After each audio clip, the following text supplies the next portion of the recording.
going to talk us through this. I'm going to talk you through this. No, I'm going to lead. Hi, welcome to Well Rounded Momma's YouTube channel. Thanks for joining us. Today we're in our education room, so you might hear some noise of people coming and going, but we wanted to show you how to set up and take down an inflatable tub. I am joined by Tori and Lexi.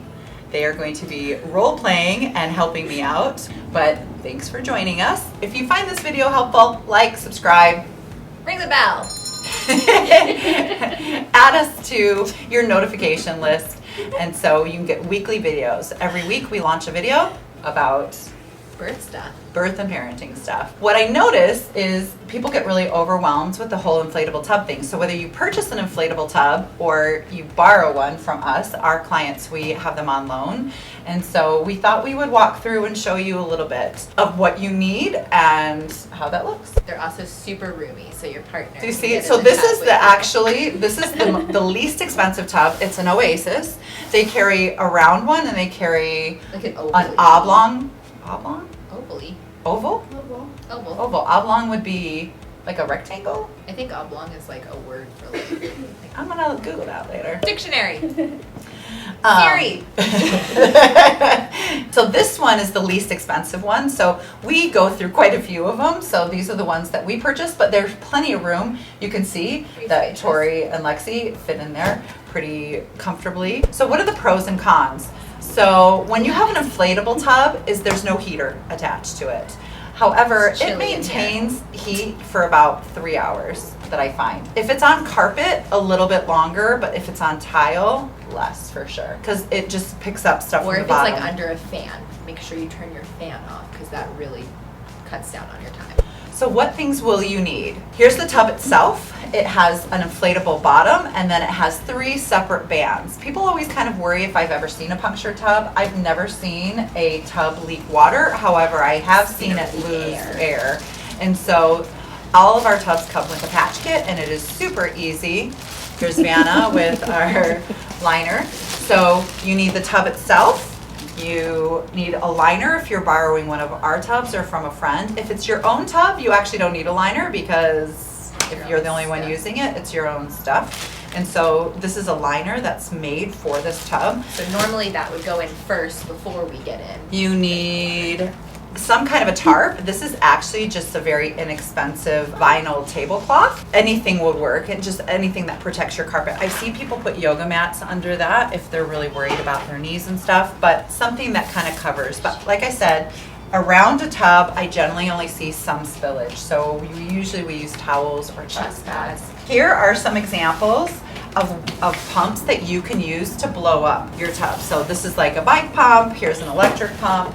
Here's an example of an electric pump, really inexpensive off of Amazon. Most people have a pump at their house, but you're just looking at being able to pump up these 3 rings and the bottom of your tub. Some other things that you might need for a water birth. Water.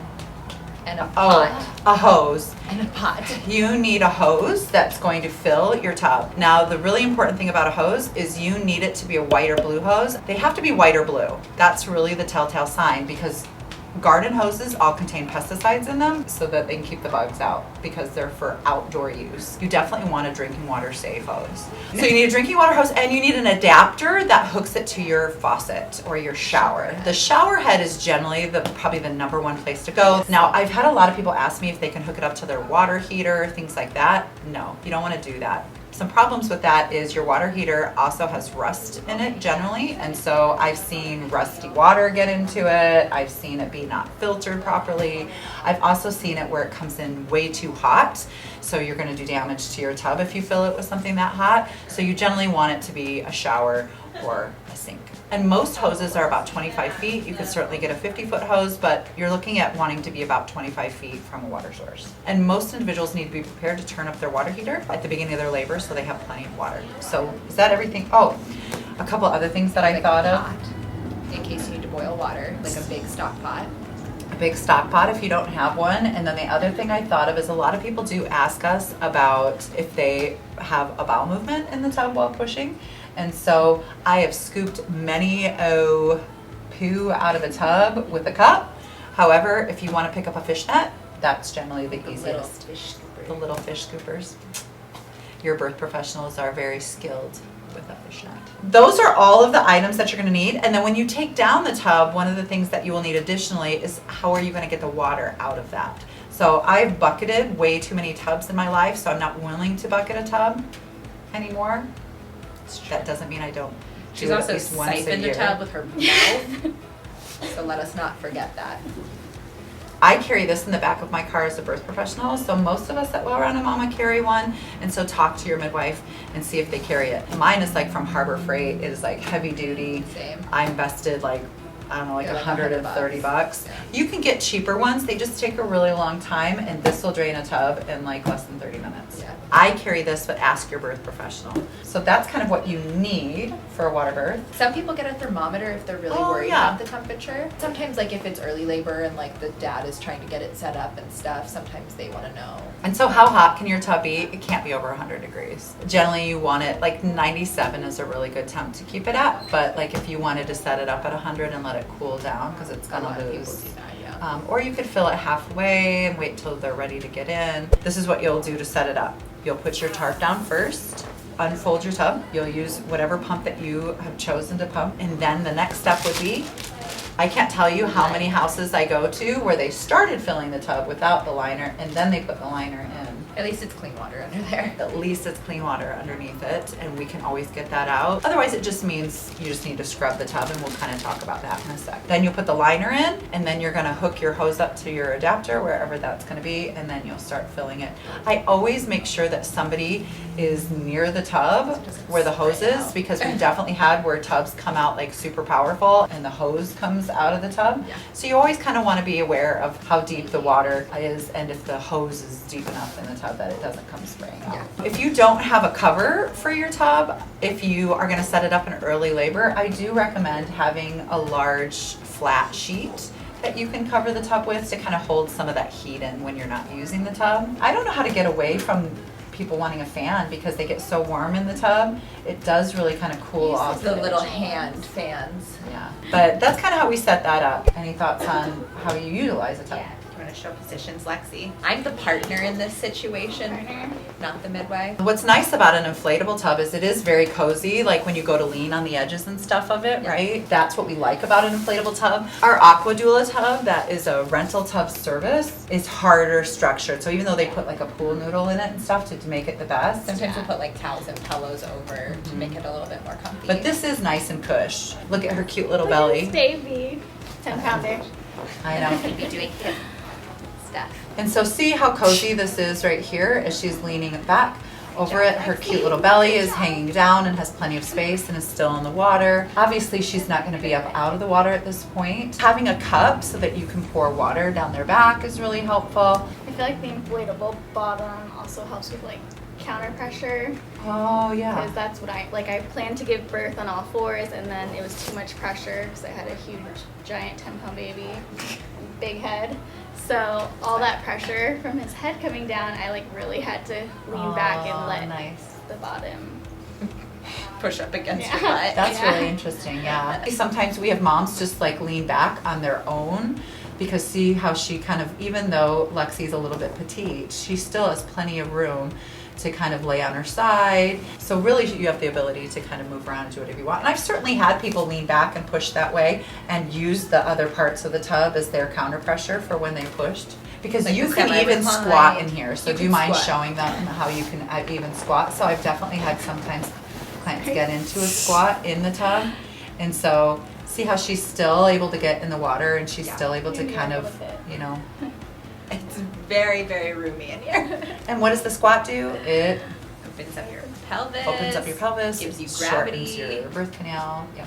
And a little bit easier to maintain when you're in the tub because you have a little bit of help from the water. Whereas outside the tub, although you're working with gravity a little more, it's a little harder for us to maintain because we don't generally have jobs that we're squatting all day. Squatting all day. Okay, so this is what a sub pump looks like. They all look a little bit different. We're not in the camera anymore. Hold on. I know, sorry. This is a little bit different. Your hose is going to attach somewhere on here. You're going to attach your hose. We always put it down the toilet, but you could certainly put it into your yard or other places. You're going to attach the hose. You're going to, with the liner, you're going to leave the liner in there because it's full of water. You're going to set the pump in there. Sometimes you might Have to potentially scoop out any large clots or large pieces of anything. Make sure you remove towels or wash rags too. You have your hose, and so generally if you put the hose in the toilet, I always highly recommend that a human being be standing by that hose in the toilet. I stick it under the seat. So I lift up the seat, I put the hose into the toilet, I close the seat down on top of it, but I still have someone, when I'm ready to plug this in, I still have someone monitoring that hose. Just sometimes it comes out with a force, right? As soon as you plug it in, it starts. You're gonna notice that as it gets lower, your pump might be making noises. And when I have the bag in there, I wish I could demonstrate this part. You're gonna grab your liner and you're gonna pull it towards you, essentially pooling all the Water yucky water to one corner. into one corner. And then once it's done getting all the water, you unplug it. And then I take my whole bag around the pump out and I set it on a towel or a Chuck's pad. I set it down right here. You have your bag with your liner. There's all this stuff in the bag. Now I'm gonna take this out of the bag and I'm gonna put this on a Chuck's pad or a towel. And remember, it's hooked up to your hose right now. I'm gonna take that bag now and I'm gonna put it in a trash bag. It'll easily fit into a white kitchen trash bag. Tie it, dispose of it, it's done. Your liner's done. Now you're left with this. So I'm gonna take this with my Chuck's pad and I'm gonna take it to the shower. I unhook the hose and then I'm backwards so that it's still going into the toilet, because remember, your hose is still filled with water. That's really important to remember, because so many times people forget that the hose is full of water and they go to pick up the hose and any water in it will go out. So if you're using the same hose you filled the tub, that hose is no longer drinking water friendly.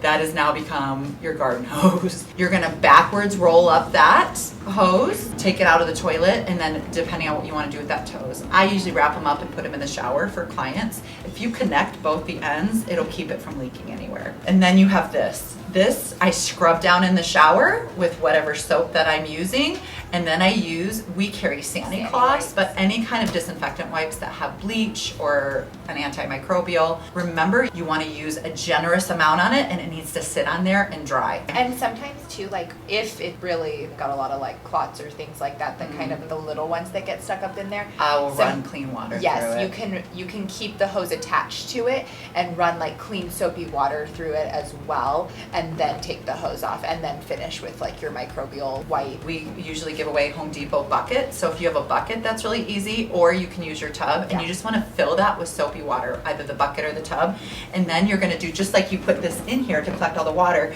you would put it in the soapy water and you could run it through that. And so sometimes we do have to do that depending on how many clots and stuff that took up. Then I wipe that all down with a Sani cloth and then I let that hair dry. Now remember, this is like just for dirty water use too, so it's never gonna touch anything clean.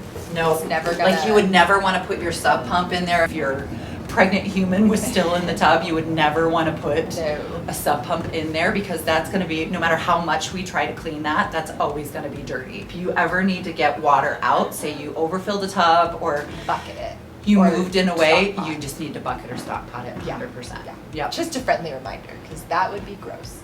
So now what you're left with is you're left with this. No liner, there could be a little bit of water in it. I would dry the water out of the bottom of the tub with a towel. I take either my Clorox wipe, my Sani wipe. Remember, if you use Sani wipes, you should have gloves on. I'm gonna wipe my entire tub down now while it's set up, because that's when I'm gonna have access to everything. And even though I used a liner, you still have to wipe down the entire tub because liners aren't perfect. The next thing I do is I pop my plugs.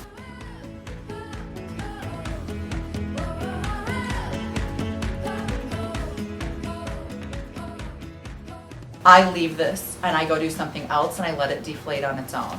I don't force the air to come out, so we're gonna pause this and come back as soon as it's undeflated. We'll have some movie magic.